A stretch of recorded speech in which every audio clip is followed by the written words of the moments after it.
Escuchemos con fe la lectura del Evangelio correspondiente a este segundo domingo del tiempo de Cuaresma. Del Santo Evangelio según San Mateo. En aquel tiempo, Jesús tomó consigo a Pedro, a Santiago y a Juan, el hermano de éste, y los hizo subir a solas con él a un monte elevado. Ahí se transfiguró en su presencia.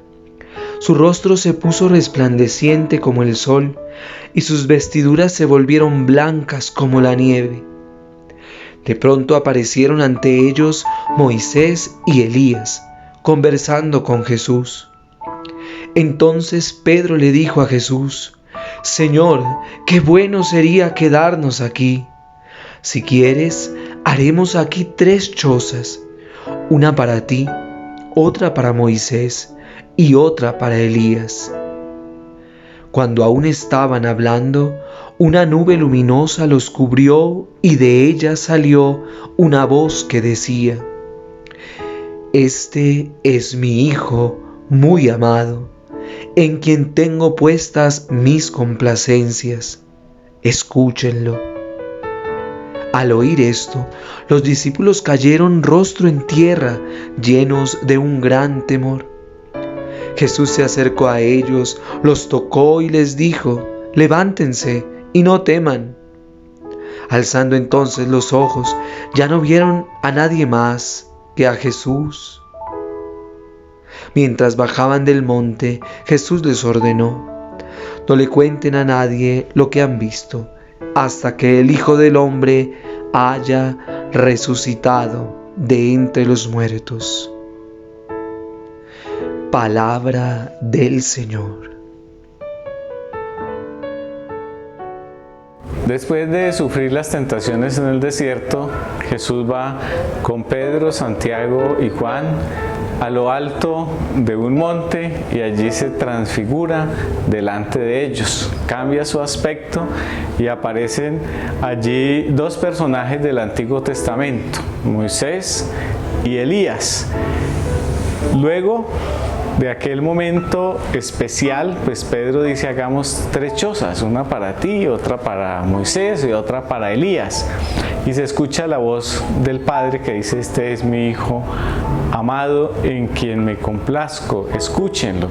Era el mismo mensaje que se había dado en el bautismo mientras estaba Jesús en el río Jordán. Después de aquello bajan del monte y Jesús les dice que no cuenten a nadie aquella visión hasta que Él no haya resucitado de entre los muertos. Hay varios detalles que nos permiten profundizar este mensaje del Evangelio y que iluminan nuestra vida personal, a nivel de iglesia y el contexto social en el que estamos. El primer detalle es que Jesús va con Pedro, Santiago y Juan.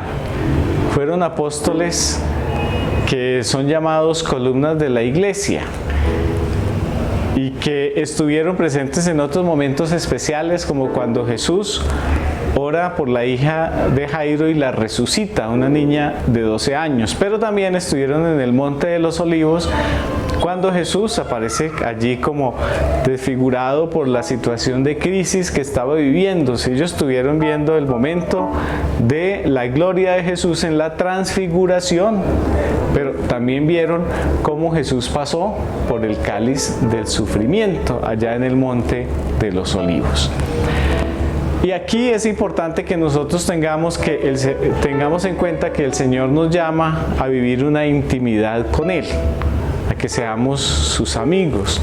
El documento de los obispos en América Latina, el documento de Aparecida, dice que tenemos que ser discípulos y misioneros. Discípulos porque conocen bien al Señor y misioneros porque lo anuncian a los demás, como lo hicieron Pedro, Santiago y Juan. Tiene que haber una amistad muy profunda de cada uno de nosotros con el Señor. También en la vida de fe se nos invita a ascender espiritualmente. Por eso el significado del monte.